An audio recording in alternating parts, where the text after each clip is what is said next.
கிறிஸ்துவுக்குள் மிகவும் பிரியமான தேவ ஜனங்களே, உங்கள் எல்லாரையும் அன்போடு இயேசுவின் நாமத்திலே நான் வாழ்த்துகின்றேன். இந்த உக்கிரானத்துவ எழுப்புதல் வார செய்திகளில் அடியேனும் உங்களோடு இணைந்து ஆரம்பத்தில் முதல் நாளிலும் முடிவில் இந்த கடைசி நாளிலும் உங்களுக்கு சத்தியத்தை பகிர்ந்து கொடுக்க இலங்கை மிஷன் மூலமாக எனக்கு கிடைத்த நல்ல வாய்ப்புக்காக தேவனுக்கு நன்றி சொல்கிறேன். அருமையான சகோதரர் கிறிஸ்டி அவர்களுக்கும் என்னுடைய விசேஷ நன்றியை நான் தெரிவித்துக் கொள்கின்றேன். இன்றைக்கு இந்த கடைசி நாளில் நான் படிக்க போகிற பாடம் என்ன தீமில் படிச்சுட்டு இருக்கிறோம்? பிரேக் த்ரூ லிவிங், தடைகள் தகர்க்கும் ஜீவியம் என்ற தலைப்பில் நாம் இந்த வாரம் நெடுகிலும் படித்து கொண்டிருக்கிறோம். இன்றைக்கு இந்த கடைசி நாளில் நான் படிக்க போகிற சத்தியம் என்னவென்றால், 7 மற்றும் 8ஆம் நாள் 2 நாட்களுக்குரிய செய்தியை ஒன்றாக்கி ஒரே செய்தியாக தலைப்பையும் ஒன்றாக்கி உங்களோடு நான் பகிர்ந்து கொள்ள இருக்கிறேன். குணத்தில் வளர்வோம், கரத்தில் உள்ளதை பயன்படுத்துவோம். Let's grow and use watts in a hands என்ற தலைப்பில் நான் படிக்க இருக்கிறோம். இந்த வார நடைகளும் தாவீதின் அனுபவங்களை அடிப்படையாக வைத்து நாம் உக்கிரானத்துவ பாடங்களை கற்றுக்கொண்டு வருகிறோம் என்பது நமக்கு தெரியும். இந்த நாளின் தியானத்திற்காக தெரிந்து கொண்ட வேத பகுதி 1 சாமுவேல் 17ஆம் அதிகாரம் 40-48 வசனங்கள். தன் தடியை கையிலே பிடித்து கொண்டு ஆற்றில் இருக்கிற 5 கூழாங்கல்லுகளை தெரிந்தெடுத்து அவைகளை மேய்ப்பருக்குரிய தன்னுடைய அடைப்ப பையிலே போட்டு தன் கவனை தன் கையிலே பிடித்து கொண்டு அந்த பெலிஸ்தன் அண்டையிலே போனான். அப்பொழுது அந்த பெலிஸ்தன் எழும்பி தாவீதுக்கு எதிராக கிட்டி வருகையில் தாவீது தீவிரமாய் அந்த சேனைக்கும் அந்த பெலிஸ்தனுக்கும் எதிராக ஓடி என்று நாம் இங்கே வாசிக்கிறோம். அன்பானவர்களே, ஒரு போட்டியில் நாம் பங்கெடுக்க வேண்டுமானால், ஒருவேளை கிரிக்கெட் போட்டியாக இருக்கலாம் அல்லது கபாடி போட்டியாக இருக்கலாம், எந்த போட்டி என்றாலும் சரி, அதில் நாம் பங்கெடுக்க வேண்டுமானால் போதுமான பயிற்சி நமக்கு அவசியம் அல்லவா? அதுபோலவே கோலியாத் என்னும் ஒரு மாபெரும் மாம்ச மலையை வீழ்த்த தாவீதுக்கு என்ன பயிற்சி அவசியப்பட்டது? ஏதாயிலும் பயிற்சியை அவன் மேற்கொண்டானா என்பதைத்தான் நாம் இன்றைக்கு ஜெபத்தோடு படிக்க இருக்கிறோம். ஜெபிக்கலாமா? நல்ல பிதாவே, இந்த நாளில் உக்கிரானத்துவ எழுப்புதல் ஜெபவார கூட்டங்களில் நாங்கள் இத்தனை நாட்கள் பங்கு பெற்று இந்த கடைசி நாளிலே இன்றைக்கு வந்திருக்கிறோம். எங்களுக்கு மட்டும் நீர் கொடுத்த நல்ல பாடங்களுக்கு நன்றி. கற்றுக் கொடுத்த ஊழியக்காரர்கள், இதில் கலந்து கொண்ட தேவ பிள்ளைகள், நடத்துகின்ற தேவ பிள்ளைகள் எல்லாருக்காக ஸ்தோத்திரம். எல்லாரையும் ஆசீர்வதியும். இந்த கடைசி நாள் செய்தியிலும் தேவாவியனவர் எங்களோடு பேசும். கர்த்தாவே, எங்களுக்கு உடைய மெல்லிய சத்தத்தை, ஆவியானவர் சத்தத்தை தொனிக்க பண்ணும். நீர் பேசும் ஆண்டவரே, நாங்கள் கேட்கிறோம். நீர் பெருக வேண்டும், நாங்கள் சிறுக வேண்டும். இயேசுவின் மூலம் ஜெபிக்கிறோம் நல்ல பிதாவே, ஆமென். இந்த தாவீதுக்கு ஆயத்தம் ஏதாகிலும் கிடைத்ததா? ஒரு பெரிய படை வீரனை, கோலியாத்தை வீழ்த்துவதற்கு அவனுக்கு என்ன ஆயத்தம்? ஆயத்தம் திரை மறைவில் நிகழ்கிறது. Preparation happens in the shadows. தாவீதை பரலோகத்தின் தேவன் திரை மறைவில் எதிர்கால சவால்களுக்கு ஆயத்தமாக்கினார். பயிற்சி இல்லையேல் தடைகளை தகர்க்கும் ஊழியத்திற்கு, ஜீவியத்திற்கு நாமும் ஆயத்தமாக இயலாது. அப்படியானால் இந்த தாவீது பெற்ற பயிற்சி என்ன, அவர் அடைந்த வளர்ச்சி என்ன என்பதுதான் நம்முடைய பாடம். Training and growth of David. இதை நாம் 2 காரியங்களாக பிரித்து படிக்கலாம். ஒன்று, பலத்தில் வளருதல், growing in strength. தாவீது சிறுவனாக இருந்தான், ஆயினும் அவன் பலவீனனாக இருக்கவில்லை என்பது மறுக்க முடியாத உண்மை. அதற்கு வேத ஆதாரமாக வசனங்களை பாருங்கள். 1 சாமுவேல் 17ஆம் அதிகாரம் 17-18 வசனங்களில் பார்த்தீங்கன்னு சொன்னால், ஈசாய் தன் குமாரனாய தாவீதை நோக்கி, உன் சகோதரருக்கு இந்த 1 மரக்கால் வறுத்த பயிற்றையும் இந்த 10 அப்பங்களையும் எடுத்துக்கொண்டு பாளையத்தில் இருக்கிற உன் சகோதரரிடத்தில் ஓட்டமாய் போய், எப்படி சொல்கிறார் பார்த்தீங்களா? அப்பா மகன்கிட்ட ஓடிப்போய் இந்த 10 பால் கட்டிகளை, சீஸ் 1000 பேருக்கு அதிபதியானவனிடத்தில் கொடுத்து, உன் சகோதரர் சுகமாக இருக்கிறார்களா என்று விசாரித்து அவர்களிடத்தில் அடையாளம் வாங்கி கொண்டு வா என்றான். போகிற இந்த தாவீதை அப்பா சும்மா அனுப்பலை, கூட நிறைய லக்கேஜ் கொடுத்து அனுப்புகிறாரு. இந்த உணவு பதார்த்தங்கள் எல்லாம் அண்ணன்மார்களுக்கு தாவீதை கொண்டு செல்ல வேண்டும். இந்த தின்பண்டங்கள் சுமார் 18 கிலோ இருக்கும், 30 to 40 pounds, 18 கிலோ. அதை அவன் 24 கிலோமீட்டர் தூரத்திற்கு தூக்கி கொண்டு நடந்தே சென்றான். ஆல்மோஸ்ட் ஆஃப் மாரத்தானில் 46 கிலோமீட்டர் ஓடுவாங்கல்ல, 24 கிலோமீட்டர் ஓடுறார். அவர் நடந்தே தூக்கிக்கிட்டே ஓடுறார் அண்ணன்மார்களை பார்ப்பதற்காக. 1 சாமுவேல் 17:48 பாருங்க. அப்பொழுது அந்த பெலிஸ்தன் எழும்பி தாவீதுக்கு எதிராக கிட்டி வருகையில் தாவீது தீவிரமாய் அந்த சேனைக்கும் அந்த பெலிஸ்தனுக்கும் நேராக ஓடி என்று வாசிக்கிறோம். அப்பாவும் ஓட சொன்னார், ஓட்டமாய் போய் அப்படின்னு படித்தோம். இங்கே பாருங்க, கோலியாத்தை பார்க்கும் பொழுதும் தாவீது ஓடினான் அப்படின்னு படிக்கிறோம். அப்போ இந்த தாவீது நல்ல ஓட்ட வீரன், நன்றாக சுமை சுமக்கிறவன் என்பது நமக்கு தெரிகிறது. தாவீது துணிச்சலுடன் செயல்படுகிறவன், அதே சமயம் துரிதமாகவும் அவன் செயல்பட்டான். பார்த்தீங்களா, வேகமாக அந்த கோலியாத் வரும்பொழுது அந்த 5 கூழாங்கற்களில் ஒரு கல்லை எடுத்து அந்த கவனில் வச்சு அவன் ஓடினான் பாருங்க, துரிதமாக செயல்பட்டான். அதனால் கோலியாத்தே நிலைகுலைந்து போனான். அவன் பொட்டில் நெற்றியில் போய் அந்த கல் அடித்து பதிந்தது. அவனுக்கு தலை கவசலங்க போட்டிருந்தான் அந்த கோலியாத். எப்படி நெற்றியில் அடிச்சிச்சு அப்படின்னா, இந்த சின்ன பையன் வர்றான்னு பார்த்துட்டு இவனுக்கு கௌரவ பிரச்சனை ஆயிடுச்சு, ப்ரெஸ்டீஜ் இஷ்யூ ஆயிடுச்சு கோலியாத்துக்கு. நான் என்ன நாயா, நீ கோளையும் தடியும் கொண்டு வருகிறாய் அப்படின்னு நினச்சி செஞ்சிருப்பான். கோபத்தில் கவசத்தை கழட்டியிருப்பான், தலைக்கவசத்தை. கல் நேராக போய் நடிச்சிருச்சு. சிவந்த மேனி கொண்ட தாவீது தன் சரீர நலனில் அக்கறை கொண்டு அதை கட்டுக்கோப்பாக வைத்திருந்தான் என்பதில் சந்தேகமில்லை. அன்பானவர்களே, இந்த தாவீது பாருங்க, ஓடினான், சுமையை சுமந்தான், துரிதமாக செயல்பட்டான் என்றெல்லாம் நம்ம பார்க்கிறோம். இன்றைக்கு நீங்களும் நானும் மாபெரும் ஊழியத்தை செய்து முடிக்க வேண்டிய ஒரு பொறுப்பை பெற்றிருக்கிறோம். நமது நலனில், சரீர நலனில் எவ்வளவுக்கு அக்கறை கொள்கிறோம் என்பதை கேள்வியாக உங்களுக்கு முன்பாக நான் வைக்கின்றேன். கவுன்சில்ஸ் ஆன் ஸ்டிவர்ட்ஷிப், உக்ரானத்துவம் பற்றி தானே படிச்சுட்டு இருக்கிறோம். உக்ரானத்துவ ஆலோசனைகள் என்ற புத்தகத்தில் பக்கம் 115 எலன் ஒயிட் சொல்கிறாங்க, strength is a talent and is to be used to glorify God. பெலன் என்பது ஒரு தாளந்து, தேவன் கொடுக்கிற தாளந்து. அதை தேவனுடைய மகிமைக்காக பயன்படுத்த வேண்டும். அவர் பாடிஸ் belong to him. நம்முடைய சரீரங்கள் தேவனுக்கு சொந்தமானவை. He has paid the price of redemption for the body as well as for the soul.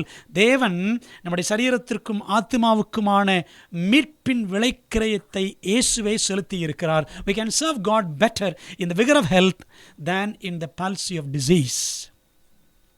நோய்வாய்ப்பட்டு இருப்பதை விடவும் நம்முடைய உற்சாகமான ஆரோக்கியத்தோடு தேவனுக்கு மிக சிறப்பாக நாம் சேவை செய்ய முடியும். Therefore, we should cooperate with God in the care of our bodies. ஆகவே நம்முடைய சரீர நலனை பராமரிப்பதில் நாம் தேவனோடு ஒத்துழைக்க வேண்டும் என்று எலன் ஒயிட் எழுதியிருக்கிறார்.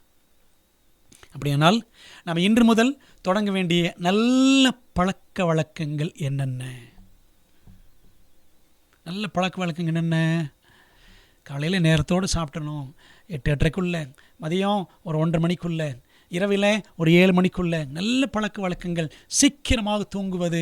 விட்டுவிட வேண்டிய ஆகாத பழக்க வழக்கங்கள் என்னென்ன? டீ காப்பி குடிக்கிறது, நைட்டு 12 மணி வரைக்கும் முழிச்சிருக்கிறது, இரவெல்லாம் கண் விழித்திருந்து செல்ஃபோனை நோண்டிக்கிட்டே இருக்குது. இந்த மாதிரி பழக்கங்கள்லாம் இருக்கான். செல்ஃபோனுக்கு ரொம்ப நேரம் கொடுக்கறது, பைபிளுக்கு நேரம் கொடுக்கறதே கிடையாது. இந்த மாதிரி பழக்க வழக்கங்கள் இருக்கும் என்றால் யோசித்து பாருங்கள்.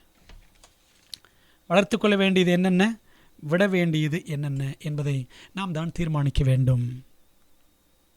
2வது, விசுவாசத்தில் வளருதல், பலத்தில் வளருதல், growing in strength. 2வது, growing in faith. தாவீது பலத்தில் மட்டுமல்ல, அவன் குணத்திலும் வளர்ந்திருந்தான். வேறு சில சவால்களை அவன் ஏற்கனவே ஜெபத்துடன் தெய்வ நம்பிக்கையுடன் சந்தித்து ஜெயித்திருந்தான். கோலியாத்தின் ஒரு பெரிய சவாலை சந்திக்கிறதுக்கு முன்னாடி அவன் ஏற்கனவே சில சவால்களை சந்தித்திருந்தான். ஏற்கனவே பயிற்சி பெற்றிருந்தான்னு பார்த்தோம். ஓடுறது, தூக்கி சுமக்கிறது எல்லாமே. தேவன் அவனுக்கு மேலும் சில சவால்களை அவனுக்கு முன்பாக கொண்டு வந்திருந்தார். இந்த தாவீது ஜெபத்தோடு சந்தித்தான். தேவன் மீது வைத்திருந்த அந்த நம்பிக்கையோடு, தேவனை சார்ந்திருக்கிற அந்த வல்லமையோடு அவன் அந்த சவால்கள் எல்லாம் ஜெயித்தான். என்ன சவால்கள் பார்க்கலாமா? பாருங்கள், 1 சாமுவேல் 17 அதிகாரம், 1 Samuel chapter 17, 34, 35, 37 வசனங்கள். தாவீது சவுலை பார்த்து, உம்முடைய அடியான் என் தகப்பனுடைய ஆடுகளை மேய்த்து கொண்டிருக்கிற போது ஒரு விசை ஒரு சிங்கமும் ஒரு விசை ஒரு கரடியும் வந்து மந்தையில் இருக்கிற ஒரு ஆட்டை பிடித்து கொண்டது. நான் அதை தொடர்ந்து போய் அதை அடித்து அதை அதன் வாய்க்கு தப்புவித்தேன். அது என்மேல் பாய்ந்த போது நான் அதன் தாடியை பிடித்து அதை அடித்து கொன்று போட்டேன். பார்த்தீங்களா? ஒரு சிங்கம் வந்துச்சு, ஒரு கரடி வந்துச்சு. பின்னும் தாவீது, என்னை சிங்கத்தின் கைக்கும் கரடியின் கைக்கும் தப்புவித்த கர்த்தர் இந்த பெலிஸ்தனுடைய கைக்கும் தப்புவிப்பார் என்றான். அப்பொழுது சவுல் தாவீதை பார்த்து, போ, கர்த்தர் உன்னுடனே கூட இருப்பாராக என்றான். அன்பானவர்களே, பார்த்தீங்களா? அந்த சிங்கத்தையும் கரடியையும் கொள்ளுவதற்கு ஆண்டவர் எனக்கு பலன் கொடுத்தாரே, அந்த விசுவாசம், அந்த விசுவாசமே கோலியாத்தை ஒரு சாதாரண மிருகம் போல பார்ப்பதற்கு தாவீதை வழி நடத்தியது. What a great faith David had in God. தேவன் மீது எவ்வளோ பெரிய விசுவாசம் இந்த தாவீதுக்கு இருந்தது. இன்னைக்கு நமக்கு அப்படிப்பட்ட விசுவாசம் இருக்காங்க. பெரிய ஒரு பிரச்சனையை, ஒரு பெரிய சவாலை சந்திக்கும் பொழுது, ஒரு மகாபெரிய சங்கடத்தை சந்திக்கும் பொழுது தேவனை நம்பி இருக்கிறோமா? தேவனை அண்டி இருக்கிறோமா? தேவனை சார்ந்திருக்கிறோமா? அவர் மீது நம்முடைய விசுவாசம் ஆழமாய் இருக்கிறதா என்று எண்ணி பாருங்கள். அப்போ தாவீது நமக்கு கற்றுக் கொடுக்குற பாடம் என்ன அப்படின்னா, அனுதின கடமைகளில் ஆனால் உண்மையாக இருக்க வேண்டும். You need to be faithful in daily duties. எப்படின்னு கேட்குறீங்களா? அனுதினமும் இந்த தாவீது ஆடுகளை மேய்த்து கொண்டே இருந்தான். அப்போது சில துஷ்ட மிருகங்களை அவன் சந்தித்தான். அவைகளிடமிருந்து தன் ஆடுகளை காப்பதற்கு அவன் எடுத்த பிரயாசம் பார்த்தீங்களா? அதான் டெய்லி டியூட்டிஸ். ஆடு மேய்க்கும் பொழுதே அவன் எனக்கு என்னன்னு கண்டுகொள்ளாமல் இருக்கவில்லை. ஆடுகளை, அந்த ஆடுகளை காப்பாற்ற அவன் எடுத்த பிரயாசம்தான் பின்னாட்களில் தேவ ஜனத்தை பெலிஸ்தியரிடமிருந்து காப்பதற்கும், கோலியாத்தையும் ஒரு துஷ்ட மிருகமாகவே பார்ப்பதற்கும் அவனை பலப்படுத்தியது. அன்பானவர்களே, இன்றைக்கி நம்முடைய பிள்ளைகளுக்கு இதில் ஒரு பாடம் இருக்கிறது. வாலிப பிள்ளைகள், பெண் பிள்ளைகள், அம்மாவுக்கு சமைக்கிறதுக்கெல்லாம் உதவி செய்கிறீங்களா? கூடமாட உதவி செய்கிறீர்களா? வீட்டை சுத்தம் பண்ணி பெருக்கிறீங்களா? ஓய்வு நாள் ஆயத்தத்தில் நீங்கள் அம்மா ஒருவேளை வெளியில் போயிருக்காங்க, வேலைக்கு போயிருக்கிறாங்க, அம்மா வரதுக்கு முன்னாடியே நம்ம சாப்பாடு சமைச்சிருவோம், புளி சாதம், லெமன் சாதம், சாபத்துக்கெல்லாம் செஞ்சுருவோம். அந்த மாதிரி ஒத்துழைக்கிற பெண் பிள்ளைகள் எத்தனை பேர்? விடிய காலம் எழுந்திருக்கிற பழக்கம் இருக்கிறதா? சரி, விடிய காலம் எந்திரிக்கல, காலையில் எந்திருக்கும் பொழுதாவது நாம் படுத்து கிடந்த போர்த்தி இருந்த அந்த பெட்ஷீட்ஸ் இதெல்லாத்தையும், போர்வைகள், இதை மடித்து வைக்கிற ஒரு பழக்கம் இருக்கிறதா? விரித்து கொடுக்கறதும் அம்மா தான், மடித்து வைக்கிறதும் அம்மா தான். பிள்ளைகளே, நம்ம வேலை என்ன? பார்த்தீங்களா? நம்முடைய அன்றாட கடமைகளில் உண்மையாக இருக்கணும். பெண் பிள்ளைகள் தங்கள் அம்மாமார்களிடமிருந்து நன்றாக சமைக்க கற்றுக்கொள்ள வேண்டும். அது சொல்லித்தரல அப்படின்னு சொன்னால் அந்த அம்மாவை அம்மானு சொல்கிறதா இல்லை சும்மானு சொல்கிறதா எனக்கு தெரியல. பிள்ளைகளுக்கு, பெண் பிள்ளைகளுக்கு கற்றுக் கொடுக்குற வேலை ஒரு தாயினுடைய வேலை. வீட்டில் நன்றாக சமைக்க கற்றுக்கொண்ட ஒரு மகள் தான் போகிற வீட்டிலும் புருஷன் வீட்டிலும் அவள் மிக சிறந்த சாட்சியாக இருப்பாள். அப்போ அனுதின கடமைகள் இப்படி நிறைய இருக்குது பார்த்தீங்களா? அதில் கருத்தாக இருக்கணும். தாவீது கருமமே கண்ணாக திகழ்ந்திருக்கிறான். ஆடுகளை மேய்த்தாலும் மரத்தடியில் உட்காந்து செல்ஃபோன் நோண்டிகிட்டு இருக்கல. பார்த்தீங்களா? ஆடுகளை காப்பாற்றினான். அந்த பயிற்சி தாங்க தேவ ஜனத்தை பெலிஸ்தரிடமிருந்து காப்பாற்றுவதற்கும் இந்த தாவீதுக்கு ஒரு ஊன்றுகோலாக தூண்டுகோலாக இருந்தது. எலன் ஒயிட் எழுதுகிறாங்க மெசேஜஸ் டு யங் பீப்புள், வாலிபர்களுக்கு செய்திகள் புத்தகத்தில் ஒரு அருமையான புத்தகம், 148 பக்கம். நம்முடைய வாலி பிள்ளைகள் படிக்க வேண்டிய ஒரு புத்தகம். Many are waiting for some great work to be brought to them. தங்களிடத்தில் ஒரு பெரிய வேலை, ஒரு பெரிய பொறுப்பு கொடுக்கப்பட வேண்டும் என்று அநேகர் காத்திருக்கிறார்கள். Daily they lose opportunities for showing their faithfulness to God. தேவனுக்கு தங்களுடைய உண்மையை, விசுவாசத்தை காண்பிப்பதற்கான வாய்ப்புகளை அவர்கள் தினமும் இழந்து போகிறார்கள். எனக்கு பெரிய பொறுப்பு வரட்டும்னு காத்திருக்கிறவங்க daily they fail of discharging with wholeheartedness the little duties of life which seem to them uninteresting. இப்போ பெரிய பொறுப்பு வரணும் காத்திருக்கும் பொழுது நம்ம என்ன செய்கிறோம்? நம்ம வீட்டில் நம்ம செய்ய வேண்டிய சின்ன சின்ன கடமைகளை முழு மனதோடு செய்ய வேண்டுமே, அதை செய்ய நாம் தவறும் பொழுது, இது நான் எனக்கு ஆர்வம் இல்லை, துணி துவைக்கிறதில்ல, சமைக்கிறதில்ல, வீட்டை பெருக்கிறதில்ல, ஒதுங்க வைக்கிறதில்ல, துணியை மடித்து வைக்கிற காரியத்தில் இதெல்லாம் எனக்கு ஆர்வம் இல்லை என்று சொன்னால் நாம் வாழ்க்கையில் தவறுகிறோம். தேவனுக்கு உண்மையாக இருக்கிற அந்த உண்மைத்தன்மையை, அந்த விசுவாச குணத்தை வளர்த்து கொள்ளுகிற அந்த வாய்ப்பை நாம் இழந்து விடுகிறோம். பாருங்களேன், சில வீடுகளுக்கு போனோன்னா, ஏன் சில சபைகளுக்கு போனோன்னா கூட அந்த செப்பல், ஷூஸ், செருப்புகள்லாம் பார்த்தீங்கன்னா கண்ணா பின்னான்னு கிடக்கும். அதெல்லாம் அடுக்கி வைக்கணும். சரிதானே? லிட்டில் டியூட்டி, இது ஒரு சின்ன கடமை. சாப்பிட்ட தட்டை உடனே கழுவி வைக்கணும், இது ஒரு சின்ன டியூட்டி, லிட்டில் டியூட்டி, சிறிய கடமை. இந்த மாதிரி சின்ன சின்ன வேலைகளில் உண்மையாக இருக்கும் பொழுது ஆண்டவர் நிச்சயவார், கொஞ்சத்தில் உண்மையாக இருந்தாய் உன்னை அநேகத்தின் மேல் அதிகாரியாக்குவேன் அப்படின்னு ஆண்டு சொல்லியிருக்கிறார்ல. அதே தாங்க தாவீது வாழ்க்கையில் நடந்தது. சிங்கம் கரடிகளிடமிருந்து ஆடுகளை காப்பாற்றினான். பின்னாட்களில் பாருங்கள், பெலிஸ்தரிடமிருந்து, கோலியாத்திடமிருந்து தேவஜனங்களை காப்பாற்றக்கூடிய ஒரு பொறுப்பை ஆண்டவர் தாவீது கொடுத்தார். அப்போது வீட்டில் இந்த சின்ன சின்ன கடமைகளை செய்யும் பொழுது நம்முடைய குணம் வளர்ச்சி அடையும். ஆண்டவர் இயேசு கிறிஸ்து கூட அவர் சிலுவையில் மரித்து அவர் அடக்கம் பண்ணப்பட்ட பொழுது பார்த்தீங்கன்னா, நீங்கள் படித்து பாருங்கள், யோவான் 20ஆம் அதிகாரத்தை படித்து பாருங்கள். அவரை சுற்றி இருந்த அந்த துணிகள் எல்லாரும் பார்த்தீங்கன்னா, அந்த துணிகளெல்லாம் அழகாக சுருட்டப்பட்டு தலைமாட்டில் அப்படி வைக்கப்பட்டிருந்ததுன்னு படிக்கிறோம். ஆண்டவர் இயேசு கிறிஸ்து அவரே அந்த துணியை மடித்து வைத்தாராம் கல்லறையில் உயிர் எழும்பும் பொழுது. அதை பற்றி டிசரவேஜஸில் எலன் ஒயிட் அம்மையார் எழுதியிருப்பாங்க, இவங்களின் வாஞ்சி புத்தகத்தில். 2 ஏஞ்சல்ஸ் வந்தாங்க, ஏஞ்சல்ஸ் இதெல்லாம் மடித்து வைங்க அப்படிலாம் ஜீசஸ் சொல்லலை, அவரே எல்லாத்தையும் மடித்து வச்சார். பார்த்தீங்களா? Faithfulness in little duties of life. நம்முடைய வாழ்வின் அன்றாட கடமைகளில், அந்த சின்ன சின்ன கடமைகளில் நம்ம உண்மையாக இருக்கணும். அது வாலிப பிள்ளைகளுக்கு மிக முக்கியமான ஒரு பாடம் என்பதை தாவீதின் அனுபவம் நமக்கு கற்றுக் கொடுக்கிறது. கரத்தில் உள்ளதை கருத்தாய் பயன்படுத்துங்கள். Use watts in your hands. நமக்கு தெரியும் ஸ்டீவ் ஜாப்ஸ், இன்னும் அவருடைய நண்பர் ஒருவர் இருந்தார், அவர் பேரும் ஸ்டீவ். இந்த 2 பேரும் உலகத்தில் ஒரு பெரிய புரட்சியை ஏற்படுத்த வேண்டும் என்று கனவு கண்டார்கள். அப்போது தங்களிடத்தில் இருக்கிறதை கொண்டு இன்வெஸ்ட் பண்ணி, முதலீடு செய்து நாம் அந்த பணியை, தொழிலை ஆரம்பிப்போம் என்று 2 பேரும் திட்டம் பண்ணினார்கள். அப்போ ஒருத்தர் என்ன பண்ணார், தன்னுடைய பழைய வாகனத்தை, ஓல்டு வோக்ஸ்வேகன் மைக்ரோ பஸ் அப்படின்னு சொல்லுவாங்க, ஒரு பழைய வாகனத்தை விற்றார். இன்னொருவர் என்ன பண்ணார், தன்னுடைய பழைய கால்குலேட்டரை விற்றார். இப்படி அவங்க இன்வெஸ்ட் பண்ணி தங்களுடைய பிஸ்னஸ் தொடங்கினாங்க.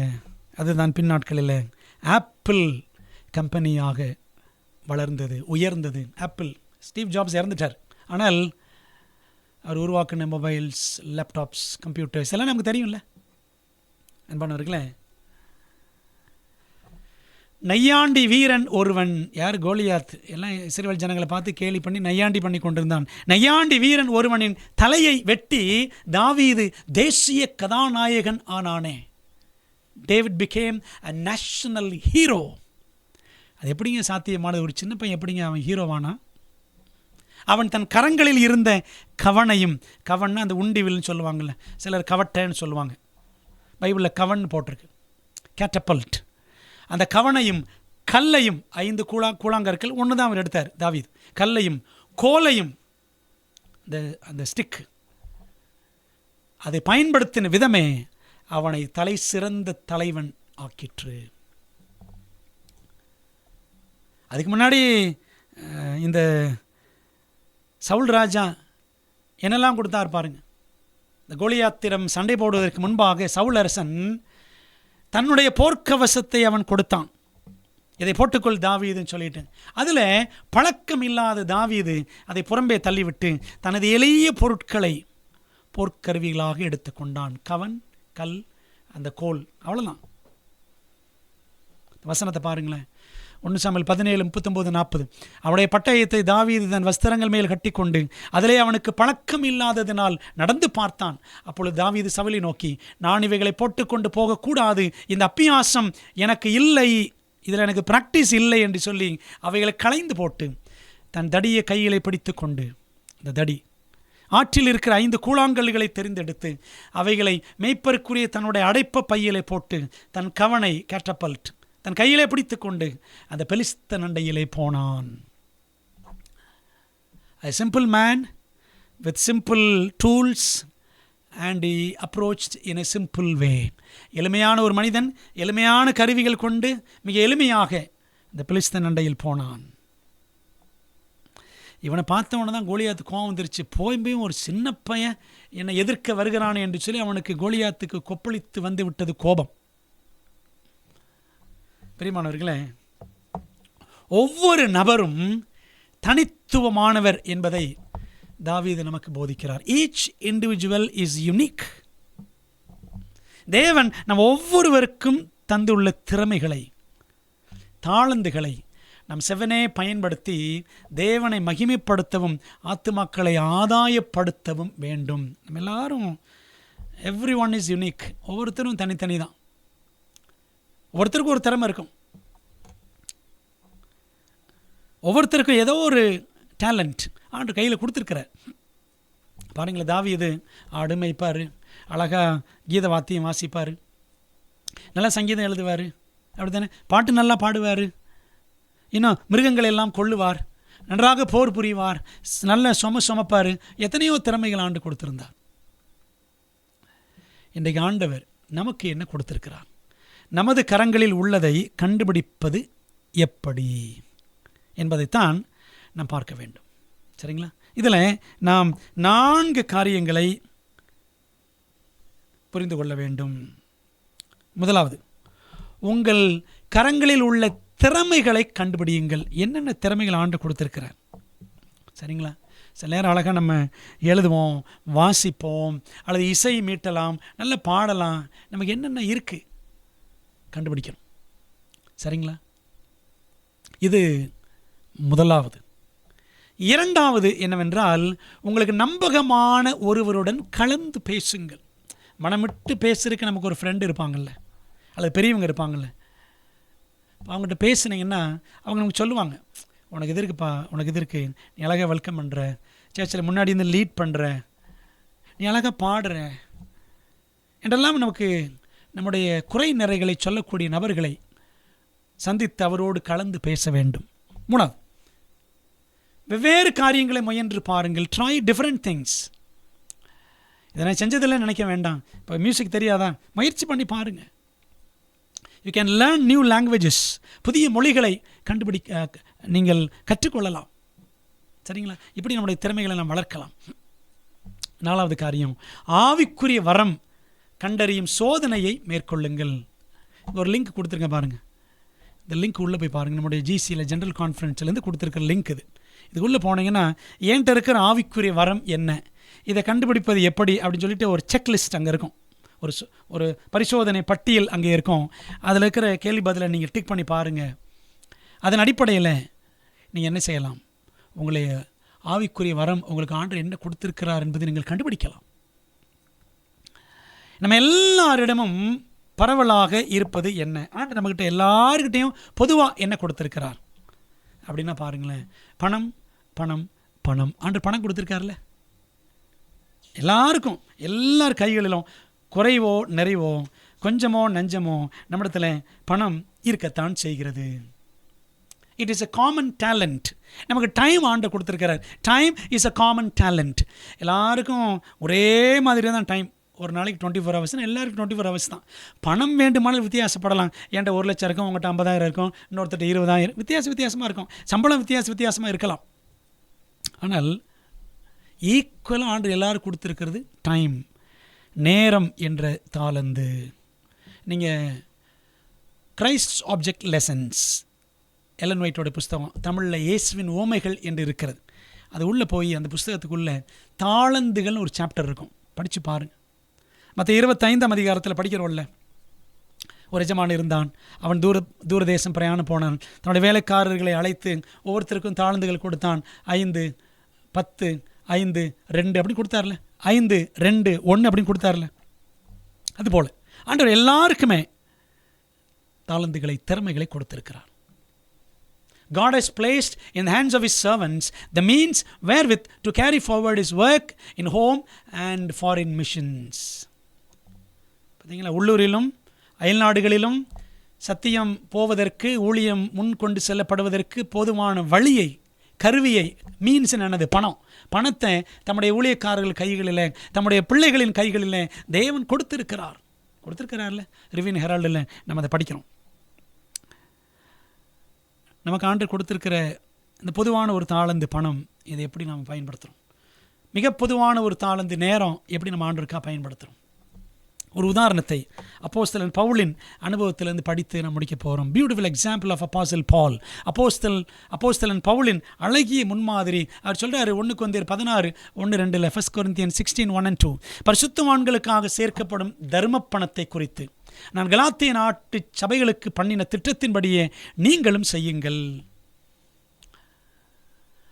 சபையார் கஷ்டம் அப்படின்னு சொன்னால், ஒரு இடத்துல கஷ்டப்படுறாங்கன்னா இன்னொரு இடத்துல நினச்சிவாங்க, பவுல் பர்னபா ஊழியக்காரர்கள் யாரும் கொஞ்சம் முடியுமோ அவங்கள்ட்டெல்லாம் உதவி வாங்கி அந்த கஷ்டப்படுற மக்கள் கொடுப்பாங்க.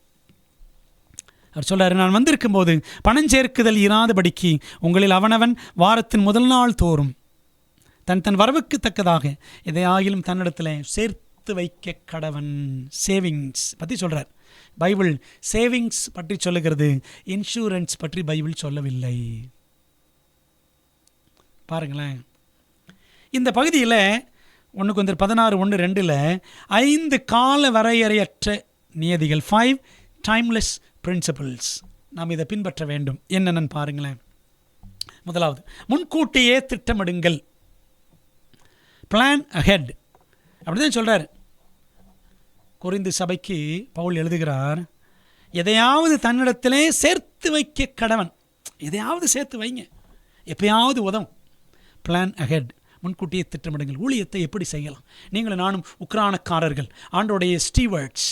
தேவனுடைய ஊழியத்தில் நாம் பொறுப்பாளிகளாக, மேனேஜர்ஸ், மேலாளராக ஆண்டு நம்மை நியமித்து இருக்கிறார். என்ன செய்யலாம்? எப்படி ஊழியம் செய்யலாம்? நம்ம எல்லாருக்கும் உதவி செய்யணும், ஊழியம் செய்யணும், நம்முடைய யாவருக்கும் உதவி செய்யணும். விசேஷமாக விசுவாச குடும்பத்தாருக்கு நன்மை செய்ய கடவோம். கலேஷியன்ஸ் சாப்டர் 6, 9 and 10 படிக்கிறோம். கலாத்தியர் 6 அதிகாரம் 9, 10 வசனங்கள் படித்து பாருங்க. அப்போ பிளான் அஹெட், எதையாவது சேர்த்து வைக்கணும், முன்கூட்டியே திட்டமிடுங்கள். 2வது பாருங்கள், கொடுப்பதை வழக்கமாக்குங்கள். Give regularly. கொடுக்கறதுக்காக எப்போ சேர்த்து வைக்கணுமா? வாரத்தின் முதல் நாள் தோறும், ஞாயிற்றுக்கிழமை தோறும் சேர்த்து வைங்க. கொடுப்பதை வழக்கமாக்குங்கள். அன்பானவர்களே, மாதத்தில் நமக்காக எவ்வளோ செலவழிக்கிறோம், நம்ம குடும்பத்துக்காக எவ்வளோ செலவழிக்கிறோம்? ஒரு மாதத்தில் மற்ற கஷ்டப்படுகிற பிள்ளைகளுக்காக, சர்ச்சில் உள்ளவங்களோ, நமக்கு பக்கத்தில் உள்ளவங்களோ, சர்ச்சுக்கு வெளியில் உள்ளவங்க, யாருனாலும் சரி, எவ்வளோ பேர் இருக்காங்க, தேவையில் இருக்கிறவர்கள் ஏராளம் பேர். கொடுப்பதை வழக்கமாக்குங்கள். 3வது, ஒவ்வொருவரும் கொடுங்கள். Every one can give. அந்த வசனம் அப்படி தான் சொல்லுது. உங்களில் அவனவன், சபையில் இருக்கிற எல்லாருமே என்ன செய்யணும்? கொடுக்க கற்றுக்கொள்ள வேண்டும். அது ஆண்டவனுடைய குணங்க. கொடுப்பது பரலோகத்தின் குணம். பாருங்களேன், பிதா குமாரனை கொடுத்தார், குமாரன் தம் உயிரை கொடுத்தார், குமாரன் பரிசுத்த ஆவியை கொடுத்தார். அப்படி தான் படிக்கிறோம். பரிசுத்த ஆவி நமக்கு என்ன கொடுத்தார்? வேதாகமத்தை கொடுத்திருக்கிறார். வேதாகமம் நமக்கு என்ன கொடுக்கிறது? நமக்கு சத்தியத்தை கொடுக்கிறது, ரட்சிப்பை கொடுக்கிறது. பார்த்தீங்களா? So heaven keeps on giving. பரலோகம் கொடுத்து கொண்டே இருக்கிறது. பரலோகம் போகிற நீங்களும் நானும் கொடுக்கிறவர்களாக இருக்க வேண்டாமா? வாங்கிக்கிட்டே இருக்கணுமா? பைபிள் சொல்லுது. இயேசு சொல்லியிருக்கிறாராம் அப்படி. அப்போஸ்தலர் 20:35 படித்து பாருங்கள். ஆக்ட்ஸ் 20:35. வாங்குகிறதை பார்க்கிலும் கொடுக்கிறதே பாக்கியம் என்று இயேசு சொல்லியிருக்கிறது போலன்னு இருக்கும். பார்த்தீங்களா? எந்த அளவினால் நீங்கள் அளக்கிறீர்களோ அந்த அளவினால் உங்களுக்கும் அளக்கப்படும். கொடுங்கள், அப்பொழுது உங்களுக்கும் கொடுக்கப்படும் என்று இயேசு சொல்லியிருக்கிறார். லூக்கா 6:38. ஒவ்வொருவரும் கொடுங்கள், கொடுக்கணும். நல்ல உக்ரானக்காரராக எல்லாருக்கும் நாம் உதவி செய்யணும். 4வது, எப்படி கொடுக்க வேண்டும்? சரிவிகித அளவு கொடுங்கள். Give in proportion. அதாவது ஒருத்தர் 1000 ரூபா கொடுக்க முடியும்னா எல்லாரும் 1000 ரூபா கொடுக்கணும்னு கிடையாது. தன் வரவுக்கு தக்கதாக. உங்கள் வருமானம் வித்தியாசமாக இருக்கும், என் வருமானம் வித்தியாசமாக இருக்கும். நீங்கள் 200 ரூபா கொடுப்பீங்க, நான் ஒரு 20 ரூபா கொடுக்கலாம், தப்பு இல்லை. நம்மால் ஆண்டவருக்கு எவ்வளோ கொடுக்க முடியுமோ அவனவன் தன் வரவுக்கு தக்கதாக கொடுக்க வேண்டும். 5வது, உலக அளவில் யோசியுங்கள். Think globally. பாருங்களேன், அந்த வசனங்களை படிச்சிங்கன்னா பரிசுத்தவான்களுக்காக கொடுக்கணும். பரிசுத்தவான்களுக்கு அவர்களுடைய குறைச்சலில் உதவி செய்யுங்கள் அப்படின்னு ரோமர் 12 படிக்கிறோம். பரிசுத்தவான்களுக்கும் குறைவுகள் உண்டு. அந்த குறைவுகளில் நம்ம ஒருவருக்கொருவர் உதவி செய்ய வேண்டும். தசமாக கொடுக்குறீங்களா? தசமாகம் கொடுக்கறது போக இன்னும் உங்களுக்கு கிடைக்கக்கூடிய மற்ற கிஃப்ட்ஸ், சேலை, துணிமணி, பணம், இந்த மாதிரி நம்ம கிஃப்ட்டு தான் கிடைக்கும். அதிலிருந்து வரக்கூடிய தசமாகத்தை எடுத்து வச்சு அதை வச்சு நீங்கள் என்ன செய்யலாம்? அதை ஏழை எளியோருக்கு கொடுக்கலாம், தப்பு இல்லை. ஃபர்ஸ்ட் டைத், முதலாவது தசபாகம் ஆலயத்திற்கு, ஊழியத்திற்கு, மிஷனுக்கு. செகண்ட் டைத் நீங்கள் என்ன செய்யலாம்? கஷ்டப்படுகிறவர்கள், ஏழை எளியவர்கள், அவங்களுக்கெல்லாம் உதவி செய்யலாம், தப்பு இல்லை. அன்பான தேவ பிள்ளைகளை, பார்த்தீங்களா? பரிசுத்தவான்களுக்காக உலகளவில் யோசிக்கணும். நமக்கே வேணும் அப்படின்னு போயிடாமல் மற்றவர்களுக்கு உதவி செய்ய நாம் ஆவல் கொள்ள வேண்டும். அன்பான தேவ பிள்ளைகளை, நீங்களும் நானும் நல்ல உக்கரானுக்காரராக செயல்படுவோம். என் கையில் என்ன இருக்குது அப்படின்னு நினைக்காதீங்க. இருப்பதை கொண்டு தேவனுக்கு நம்மை அர்ப்பணித்தால் ஆண்டவர் அதை கொண்டு பெரிய காரியங்களை செய்வார். மோசே கோல் கொண்டு அற்புதங்களை செய்தான். எத்தனை அற்புதங்கள்! எகிப்தில், செங்கடலில், நமக்கு தெரியும் அல்லவா? இன்னும் வனாந்தரத்தில் ஏராளமான அற்புதங்கள். துர்கால் ஊசி நூல் கொண்டு உள்ளங்களை உன்னத தேவனுடன் தைத்தாள். அவள் இறந்த பொழுது ஏராளமான பெண்கள் இந்த துர்கால் தைத்து கொடுத்து துணிமணிகளாம் வச்சுட்டு என்ன செஞ்சாங்க? கண்ணீர் வடித்தாங்க. மீண்டும் அவளை உயிரோடு எழுப்பி கொண்டு வந்தான் பேதுரு. அப்படி தானே படிக்கணும் அப்போஸ்தலர் 9 அன்பானவர்களே, அப்போது அவள் துணியை தைக்கலைங்க, எல்லாருடைய உள்ளங்களையும் தைத்து விட்டால் இயேசுவோடு இணைத்து. ஒரு நூல் தான், ஊசி நூல் தான். அதை கொண்டு எவ்வளோ பெரிய மகத்தான ஊழியத்தை துர்கால் செய்தால். உங்கள் கரங்களில் இருப்பது என்ன? எஜமான் ஒரே ஒரு தாளந்தாவது தந்திருப்பார் அல்லவா? ஒருத்தனுக்கு 5 தாளந்துகள் கொடுத்தார், அவன் அதை 10 ஆக்கினா. ஒருத்தனுக்கு 2 தாளந்துகள் கொடுத்தார், அவன் 4 ஆக்கினா. ஒருத்தனுக்கு 1 கொடுத்தார், அவன் 1 வாங்கி 1 ஆக்கிட்டான். படிக்கிறவங்கள மற்ற 25 அந்த ஊமையை படித்து பாருங்கள். நீர் பொல்லாத மனுஷன், எனக்கு தெரியும், நான் அதை போய் மண்ணில் புதைச்சி வச்சுட்டேன். நான் பொல்லாத மனுஷன் தெரியுமே, நீ இதை வட்டிக்கரை கடைக்கார இடத்துல கொடுத்திருந்தால் நான் வட்டியோடு வாங்கியிருப்பேன்னு சொல்லுவார் எஜமான். அன்பானவர்களே, ஆண்டவர் ஒரு தாளந்தாவது கண்டிப்பாக நம்ம கொடுத்திருப்பார். இருக்கு, ஏதாவது ஒன்று நம்ம இடத்துல இருக்கும். நம்ம அதை கண்டறிந்து கர்த்தருக்காக பயன்படுத்த வேண்டும். மற்ற 25-23 படிக்கிறோம். அவனுடைய எஜமானவனை நோக்கி, நல்லது உத்தமமும் உண்மையுள்ள ஊழியக்காரனே, கொஞ்சத்தில் உண்மையாக இருந்தாய், அநேகத்தின் மேல் உன்னை அதிகாரியாக வைப்பேன், உன் எஜமானுடைய சந்தோஷத்திற்குள் பிரவேசி என்றான். நமக்கு ஆண்டவர் கொடுத்துருக்கிற சின்ன சின்ன பொறுப்புகளில் ஆண்டு உண்மையாக இருக்கணும். அது சின்னதில் உண்மையாக இருக்கும் பொழுது தேவன் நம்மை மேன்மைப்படுத்துவார், உயர்த்துவார் என்பதில் சந்தேகமில்லை. சங்கீதம் 144:1 படிக்கிறோம், என் கைகளை போருக்கும் என் விரல்களை யுத்தத்திற்கும் படிப்பிக்கிற என் கண்மலையாகிய கர்த்தருக்கு ஸ்தோத்திரம். ஆண்டவரே, எங்கள் கைகள் இன்னும் பழகலை. ஆண்டவரே, எங்கள் விரல்கள் கொடுக்க பழகலை. நம்முடைய கைகளை எதுக்கு பயன்படுத்திட்டு இருக்கிறோம்? செல்ஃபோனுக்காக பயன்படுத்திட்டு இருக்கிறோமா? ஆண்டவருக்காக பயன்படுத்துவோம், ஊழியத்துக்காக பயன்படுத்துவோம், பைபிள் எடுத்து படிப்பதற்காக பயன்படுத்துவோம். ஆண்டவர் தான் நமக்கு இந்த பயிற்சி கொடுக்கணும். என் கைகளை போருக்கும், என் விரல்களை யுத்தத்திற்கும் படிப்பிக்கிற என் கண்மலையாய கர்த்தருக்கு ஸ்தோத்திரம் என்று தாவீது ஜெபிக்கிறார். என் கைகளையும் போருக்கு பழக்குவியும் கர்த்தாவை என்று நம்மை ஒப்படைத்து நமது கடைசி நாட்களிலே நல்ல உக்கரானக்காரர்களாக தேவனுக்கு மகிமையாய் ஜீவிப்போம். அநேகரை ஆண்டோட ராஜ்யத்திற்கு ஆயத்தப்படுத்துவோம். அவர் வரும்பொழுது அவருடைய ராஜ்யம் சேர்வோம். அவரோடு நித்தியம் வாழ்வோம். கர்த்தர் நம்மை ஆசீர்வதிப்பாராக. ஆமென். ஜெபிக்கலாமா? நல்ல தகப்பனே, இந்த நாளிலே எங்களுக்கு நீர் கற்றுக் கொடுத்த நல்ல பாடங்களுக்காக கொடாகுடி நன்றி. இந்த ஒரு வாரம் நடைபெற்ற உக்கிரானத்துவ எழுப்புதல் வாரத்தில் நாங்கள் பங்கு பெற்று நல்ல பாடங்களை பரிசுத்த ஆவியானவர் கொண்டு கற்றுக்கொள்ள எங்களுக்கு கொடுத்த நல்ல வாய்ப்புக்காக ஸ்தோத்திரம். கர்த்தாவே, நாங்கள் என்ன செய்யணும், எங்கள் கைகளில் என்ன இருக்கிறது என்று ஜெபத்தோடு ஆராய்ந்து ஆண்டவருக்காக எதையாகிலும் செய்ய எங்களை நீர் பலப்படுத்த வேண்டும் என்று ஜெபிக்கிறோம். எங்கள் ஜெபத்தை ஏற்றுக்கொள்ளும், ஆசீர்வதியும்.